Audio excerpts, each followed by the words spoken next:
Je sais ce que font la plupart des organismes de formation à la prise de parole.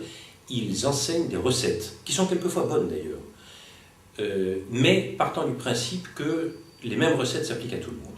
Or, c'est faux, car chaque personne a des difficultés différentes. Certaines personnes, c'est des problèmes plutôt affectifs, de stress, de crainte du rapport d'autorité, de peur devant son image, devant le son de sa voix, que sais-je. D'autres, c'est les problèmes de construction du discours, de confusion, qui ont du mal à s'exprimer clairement. D'autres ont beaucoup de mal à réaliser devant quel public ils sont et à qui ils s'adressent et comment adapter leur discours.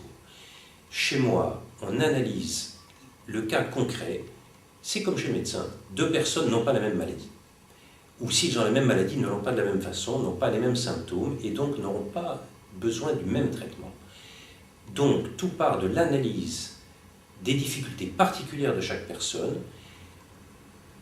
de laquelle analyse viendront des exercices, viendront des observations, des nouvelles simulations, à partir desquelles la personne aura un bagage qui lui permettra toute seule, par la suite, ou avec des amis, que sais-je, de se corriger et de s'observer et de s'améliorer en permanence. Donc le principe, c'est que la formation est sur mesure, car même si tout le monde a des difficultés nécessairement dans la prise de parole, deux personnes n'ont pas les mêmes, et pas dans les mêmes circonstances, et pas pour les mêmes raisons, donc le remède ne sera pas le même pour tout le monde.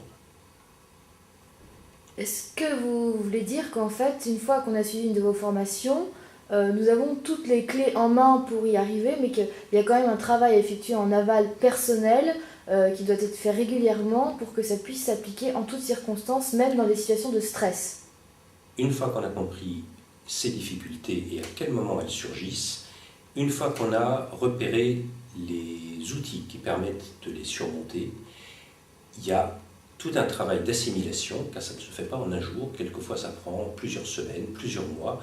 On comprend mieux de quelle façon ça se produit et de quelle façon ça se corrige. Si on veut vraiment les corriger, progressivement, on arrive à monter, ça va assez vite en général, c'est-à-dire qu'une fois que qualitativement on a compris à quel endroit est la difficulté, on a déjà résolu la moitié du problème et on l'applique. Les premières fois c'est assez difficile, il faut s'observer, on a l'impression de ne pas être naturel. Par exemple, les techniques de respiration, on apprend à observer les silences, à faire des pauses, on apprend à varier l'intonation de sa voix, à lui donner de l'expressivité, à choisir ses mots, à remplacer des mauvaises formules par des meilleures. Ça demande de l'auto-observation, mais une fois qu'on s'en est rendu compte, ça va très vite à se corriger, et après ça même, on y prend plaisir, et on commence à avoir de l'agrément à la prise de parole, et à ce moment-là, disons, on est guéri, ou en tout cas on est sur la voie de la guérison.